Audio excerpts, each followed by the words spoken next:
జీవితంలో డబ్బు సంపాదించటం ఒక కళ అయితే, సంపాదించిన డబ్బును జాగ్రత్తగా ఖర్చు పెట్టడం అది అసలు సిసలు అద్భుతమైనటువంటి కళ. కొంతమంది డబ్బు సంపాదిస్తారు. ఆ తమ్ముడు ఎలక్ట్రికల్ పనికి వెళ్ళాడు అనుకో, 200 రూపాయలు వస్తుంది, 400 రూపాయలు ఫ్యామిలీ ప్యాక్. ఒరే నీ జీతం ఎంత వచ్చింది కూలి? ఎంత?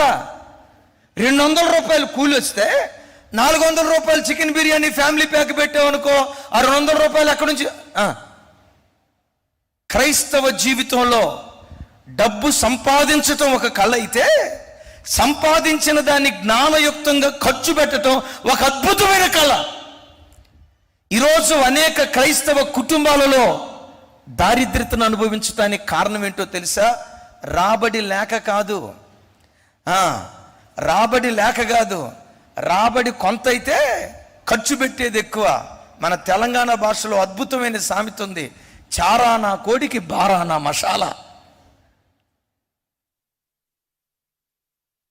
ఒరే తమ్ముడా, ఎంత సెల్ ఫోను? 30,000 అన్నా. జీతం ఎంత? 13,000 అన్నా. ఒరే 13,000 నీకు 30,000 జీతమే, 30,000 రూపాయలు ఫోన్ ఎందుకో? అమ్మా నాన్న వెనకేమన్నా దాచిపెట్టారా? అన్నా నేను పంపిస్తేనే అమ్మా నాన్నకన్నా. మరి ఎలాంటి పేద స్థితిలో బ్రతుకుతున్నప్పుడు వాక్యం వింటున్న బిడ్డలారా, జీవితంలో ఎప్పుడు డబ్బును జాగ్రత్తగా నువ్వు ఖర్చు పెట్టడం నేర్చుకో. అలాగని పిసినారితనం చేయొద్దండోయ్. వినండి, పిసినారితనం వేరు. అమ్మా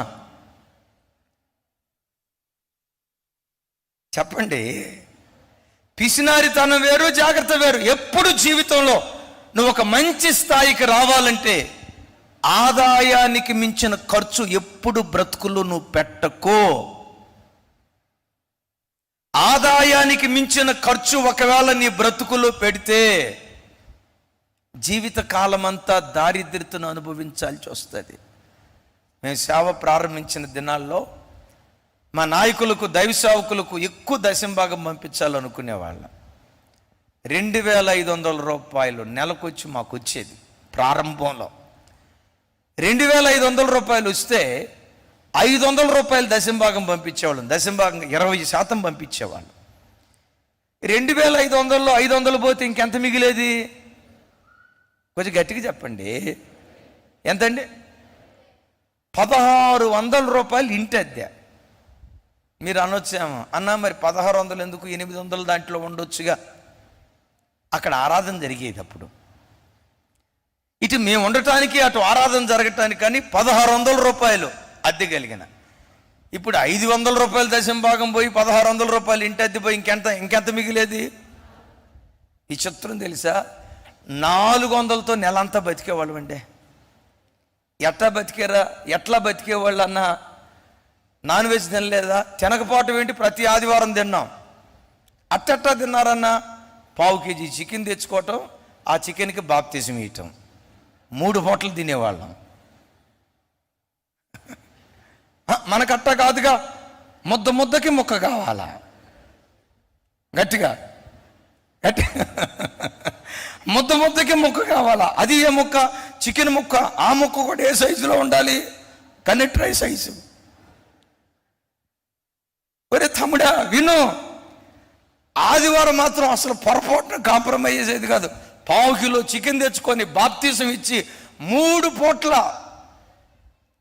మరి తతిమా రోజులు ఎట్లాగన్నా ఏముంది? గిద్దెడు పప్పు, లొట్టెడు చారు. మరలా చెప్తున్నా, గిద్దెడు పప్పు, మర్చిపోయారు ఆ మాట, గిద్దెడు పప్పు, లొట్టెడు చారు. ఇంత పప్పు వేయటం, ఉడకబెట్టడం, నీళ్లు పోసేయటమే. పప్పుకు కూడా బాప్తిజమే. ఎందుకంటే దేవుని మహాకృప. నేను 10వ తరగతి దాకా గవర్నమెంట్ హాస్టల్లో చదువుకున్నా. గవర్నమెంట్ హాస్టల్లో చదువుకున్న వాళ్ళు అందరేమో పప్పుతో తింటారైతే, గవర్నమెంట్ హాస్టల్లో చదువుకున్న వాళ్ళు పప్పుతో తాగుతారు. ఇక పప్పు ఉంటే అదే మనకు పరలోకం అయిపోయేది. బిడ్డలారా, వేసుకునే చెప్పు మొదలుకొని జేబులో పెట్టుకునే పెన్ను వరకు, వేసుకునే చొక్కాయి మొదలుకొని వాడుకునే సోపు వరకు, నీకు తెలుసా మొన్నటి దాకా మొన్నటి దాకా జస్ట్ ఒక 1 ఇయర్ దాకా మేము వాడిన సోపు సంతూర్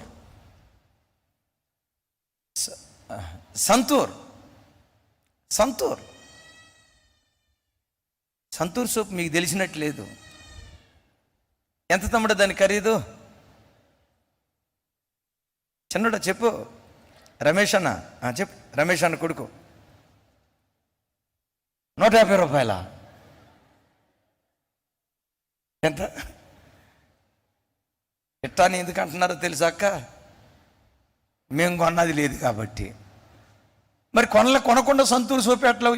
ఎవరో ఒకళ్ళు విశ్వాసం ద్వారా తెచ్చిస్తారు. విశ్వాసం ద్వారా ఏ సబ్బు వచ్చిందో అదే వాడుకుంటూ ఉండేవాళ్ళు. ఒక ఆయన వచ్చి, అన్న డోవ్ ఉందా అన్నాడు. అన్న డోవ్ మా చుట్టూతో తిరుగుతూ ఉన్నాయి అన్న, పావురాలు కావలసినవి అన్నీ ఉన్నాయి అన్న. నేను అనేది ఆ డోవ్ కాదు, ఆ పావురం కాదన్న, డోవ్ సోప్ ఉందా లేదా అన్నాడు.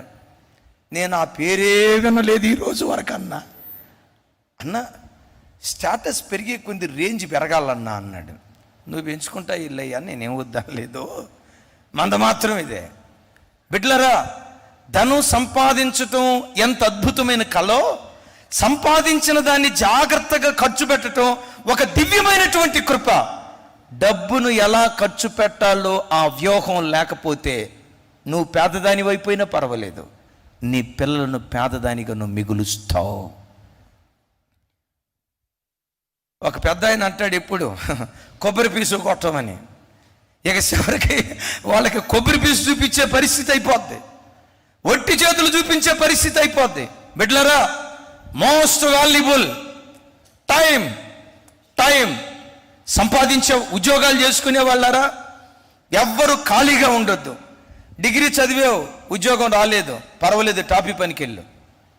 ఖాళీగా ఉండొద్దు, పొరపాటును ఖాళీగా ఉండొద్దు. అన్నా నేను డిగ్రీ చదివావు నిజమే, నేల మట్టుకు తగ్గించుకొని టాపీ పనికి వెళ్ళు. నీ సమర్పణ దేవుడు చూస్తాడు, నీ డిగ్రీకి తగిన ఉద్యోగం దేవుడు అనుగ్రహిస్తాడు.